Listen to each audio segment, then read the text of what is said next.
What is going on, guys? My name is the Calabrese Movie Guy, also known as Peter, and this is my YouTube channel. During this global pandemic, I realized that everybody's kind of in the same situation where they're all stuck at home and quarantining, and I'm just here to recommend some content for everybody to watch during these times. So I hope this is a helpful video, and yeah, please do take my examples. And actually watch them. I think some of them are pretty good. My first thing from Netflix is going to be Tiger King, which has everybody talking. This is like the must-watch documentary right now. It's like the craziest documentary you'll ever watch with the craziest people ever, and it kind of shows you that, or how. Sorry. It kind of shows you how Donald Trump got elected, because there's all these people in America that are crazy like that. But it's weird to think that they're trying to make you feel bad for this Joe Exotic guy and that they're all bad people. But if you think about it, they're all doing the same thing. They're all like showing off these tigers in zoos. And every time you want to like root for a person that comes on, like they try to introduce all these people, and once they want you to root for somebody, you kind of realize, oh, wait a second, this person's even worse than the last person. So I highly recommend it. It's a very interesting story. And recently, the case regarding the one girl who the main character was sending death threats to, her case got reopened, actually. So that's actually pretty interesting. So give it a watch. It's a 7-part series, and it's awesome. My next show recommendation on Netflix as well is Brooklyn Nine-Nine. Now, this is one of the craziest shows out there. It's so much fun, and it's one of those shows that you just throw on and you just don't have to think about anything. You just have a good time watching it. It's not like one of those shows that you'd be like glued to the screen to understand what's happening. You kind of just understand by watching it, And I love the show. Everybody in it is hilarious. Like, there's some shows where you're like, oh, I can't stand that character. No, you love every single character on this show. And the show was actually canceled, but thankfully it got picked up, and it's still and they still have another season coming out, I think, in a few weeks on Netflix. I think it's the 7th season. So yeah, give that a watch. If you really like The Office, then definitely check out Brooklyn Nine-Nine. My next for shows then is Breaking Bad. I bet everybody has seen Breaking Bad, or at least heard of Breaking Bad. And there's not more that I can say about it. It's a really damn good show. And if you haven't seen it, give it a watch. It's worth it. I'm going to kind of jump back and forth from like movies and TV shows. So hope this works. So my next is movies. Now, I have a few movies on here. They're all directed by the same person, Quentin Tarantino. Now, if you know me in person, you know I'm a huge Quentin Tarantino fan. He is the best. And my first movie from him is Inglorious Bastards. Now, this is a movie that is insane. I know it's a touchy subject with Nazis and everything, but it's one of those movies where you really have to pay attention to everything, because every single thing he puts in there is meant for a reason, and it is glorious. Brad Pitt, fantastic. But the person that really steals the show is Christoph Waltz, who plays the bad guy of the film, and he is incredible.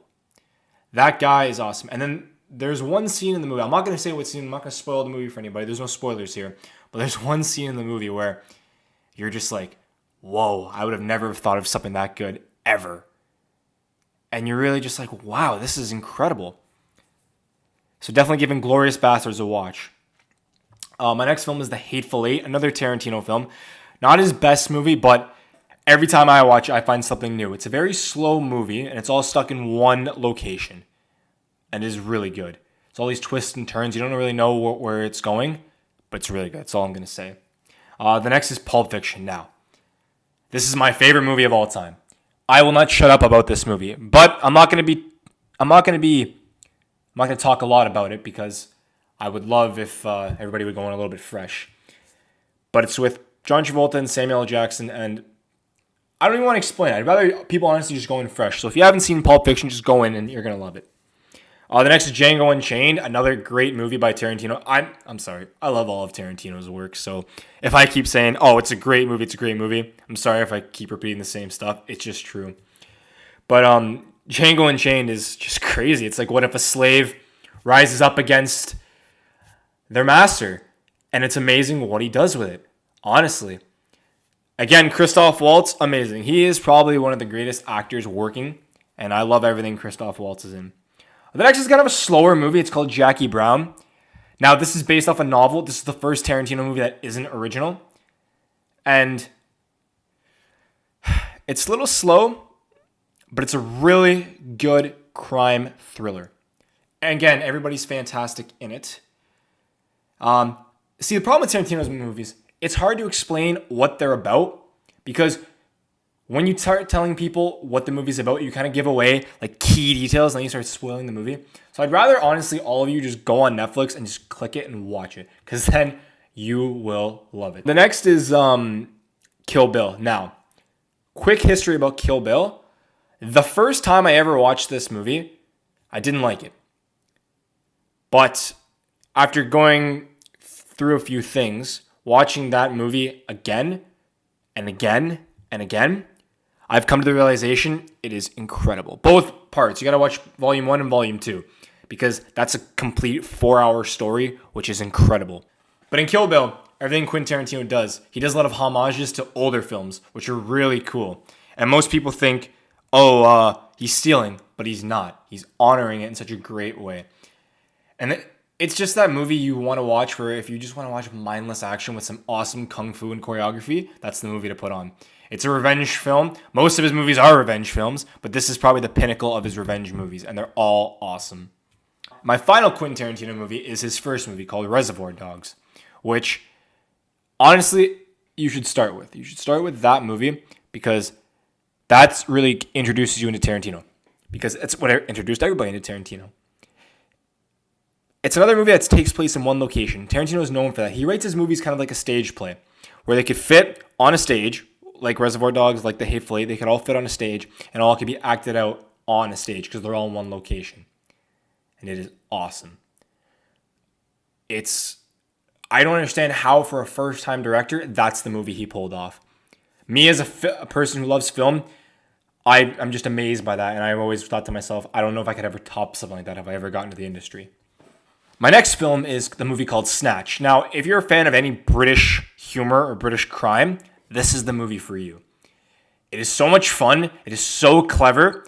And I'm telling you, you need to watch it at least 3 times to understand everything that's happening. Because it's all these connected plots that kind of thread together. And it's honestly awesome. Guy Ritchie, fantastic director. He's done a lot of great movies. Sadly, most of his movies don't make a lot of money. People don't understand how good his movies are. They'd start showing up to more of his movies and supporting the guy. But Snatch is awesome. Brad Pitt, again, is in this movie. There's a thing with Brad Pitt. I love Brad Pitt. Like, he's one of the best actors working. He's awesome. And it's one of those movies where, like, you're seeing all these connected stories connect, and you go, how am I supposed to follow this? And you got to watch it again to follow each storyline. And it's awesome. Everything that happened in that movie is such a quotable movie. All the comeback lines are awesome. Guy Ritchie's one of those guys. He's known for his quick comeback lines, and they're all awesome. Everything he says is just amazing. My next movie is The Departed. Martin Scorsese in my household is like God. We thank Martin Scorsese all the time. Being a huge fan of Goodfellas and many of his other films. He has another film on Netflix, which I'll get to in a little bit. But it's the movie I would love everybody to go see is The Departed. It's a remake, actually, of a Chinese film. But the thing with Scorsese is he finds a way to make it seem so original that you don't even think, oh, this was something I've seen before, which you haven't, because it's just so different and really brings you into the movie experience. And Leonardo DiCaprio is awesome and Matt Damon, they both are great in this movie. But the person that really steals the show for me personally is Mark Wahlberg. I know I'm not the biggest fan of Mark Wahlberg, but in this movie, I just loved him. He's great in it. Next movie is Ocean's 11. Now, this is a heist movie, and the cast in this movie is insane.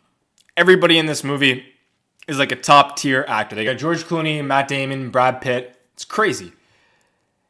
It's a remake of a movie that everybody thought was going to be bad, but it was way better than the original because the original movie was actually not that good. And this one is so much fun. All the quick cuts. It's just an entertaining movie. Everybody's got their own little skill. Brad Pitt's always eating a snack on screen for some reason. It doesn't make sense, but you just buy it because it's that good. The TV show is The Office. Now, I bet so many people have seen this movie, but if you haven't seen The Office, what are you doing? Start watching The Office. Season 1 through 6, fantastic. 7 and 8 is where they fall apart. But the thing with me is you kind of have to watch 7 and 8 once you're watching the first time you watch it. But after that, when you go revisit it like I always do, you just go through 1 through 6 because they're all so iconic and so memorable. And Steve Carell as Michael Scott just steals it all. Like, he's incredible. And actually, you know what? Everybody on that show does a great job. And I have always thought to myself that if I worked in one of those offices, I feel like I would just be the Michael Scott. Because I'm not that smart, and I feel like I would walk around just annoying the shit out of everybody. The next is Good Will Hunting, which is actually written and stars Ben Affleck and Matt Damon. They both wrote the movie, and then they starred in the movie. They were making this movie for years, and it's just a great movie. Like, every single thing in that movie just works. It shouldn't work, but it does. For first-time writers, all their writing just sounds more so intelligent and so much smarter than anything I could ever think of. My next is The Social Network. Bit of controversy around this movie because the story it's based off, it's the story of Facebook, and the person that created Facebook, Mark Zuckerberg, actually hated the movie and said that the portrayal of him was not right, the story was inaccurate. But for a movie being as inaccurate as it is, it's somewhat so good. Like, it's actually a really good movie, and you're just invested in this movie, and you kind of think to yourself, how could somebody make this up when it should be real? Because a lot of it is there's a lot that is real and there's a lot that's fake. It's kind of like a balance of both things. But sadly, a lot of people who are involved in the real story have said that most of it was fake, which is a shame because it's a great movie, well directed by David Fincher, well acted by Jesse Eisenberg, who was mainly known for comedies a lot of the time. But other than that, it was a great movie. And that's another one you should check out. Next one is Sicario, directed by a Canadian director, Denis Villeneuve, from Quebec. His movies, I can't even talk about his movies. They're just mind-bending. His visual style is incredible. Honestly, he is remarkable, and I can't wait to see what he's doing with Dune, which is coming out this year, but due to this global pandemic, let's hope it doesn't get pushed. But Sicario, awesome. One of his earlier movies. It's a thriller that it just bends the line of being too much, but not enough. If you get what I'm trying to say. It's phenomenal. Emily Blunt's in it, Josh Brolin and Benicio del Toro, all three of them, top-notch performances. And just give it a watch. You'll be immersed immediately. Next is just one I threw in there because I always throw one movie that most people wouldn't expect, like top tier movies, all that crap. I threw 21 Jump Street in, which is an awesome remake that nobody thought could work. They all thought it was going to be terrible. But 21 Jump Street somehow worked, and it is amazing. Honestly, probably the best remake out there. It is insanely good. Jonah Hill and Channing Tatum. What the hell? How does that work? Their chemistry together is awesome. Everything in that movie is so meta and so works. They make fun of their own movie inside the movie, which is awesome. You need to watch this movie because it will inspire people to think outside the box more. And if you don't see a movie like this, people won't think outside the box anymore and we'll get crap for the rest of our lives. But this is an awesome movie. So quotable, so memorable, and hilarious every time I've watched it. Next is an underrated show called Mindhunter, which is kind of like historical fiction, which I'm a huge fan of. I like when people kind of mess with real history. But this isn't really messing with it. This is kind of honoring it, where these two people working for the FBI go and interview famous serial killers. I can't remember exactly all the serial killers in each season. I know the second one is Charles Manson, if I'm not wrong. I could be wrong on that. But yeah, the first season, just a thrill ride to the end. You're interested in what these serial killers have to say, which is crazy to think about because the way they're written in this show kind of gives them I don't want to say sympathy for them, but it just kind of you hear about why they did what they did. And I've always thought that was interesting of how a person could how a serial killer could do all these crazy things. And it's really good. Check it out. It's 2 seasons on Netflix right now. It's a Netflix original series. Next, if you haven't watched Stranger Things, watch Stranger Things. I just threw that one on there quickly. My next recommend on Netflix is a movie called The Irishman, which is another Scorsese movie. Now, the big turnoff for this movie is that it's 3.5 hours long. But I'm telling you right now, it doesn't feel like it. You got Robert De Niro, you got Joe Pesci, and you got Al Pacino. What else could you want? Those 3 should sell a movie for anybody. Well, anybody who knows film like me. It's an awesome movie. The only problem with the movie is they got de-aging effects that kind of look creepy at times when they're trying to play people that are in their 30s when they're all in their 70s, these old guys. But great movie, great third act. The third act of that movie really carries it. All the old stuff, awesome. My final movie on Netflix I need you all to check out. This is a must-watch. It's called Uncut Gems, starring Adam Sandler. This isn't a comedy from Adam Sandler. There's funny moments in the movie. It's a crime thriller where he plays this guy running a jewelry store in the Diamond District of New York. And these directors are called the Safdie brothers, and I think they are the next big thing. They are the most experimental filmmakers working today.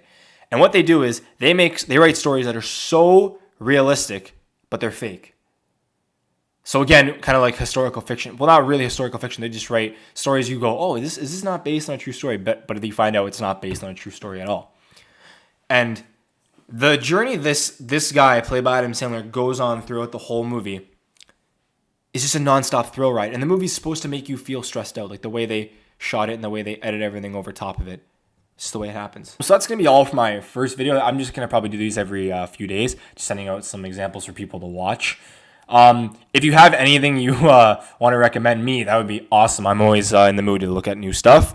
But I hope I helped you find some new things to watch during this time, because we have all the time in the world now to watch everything.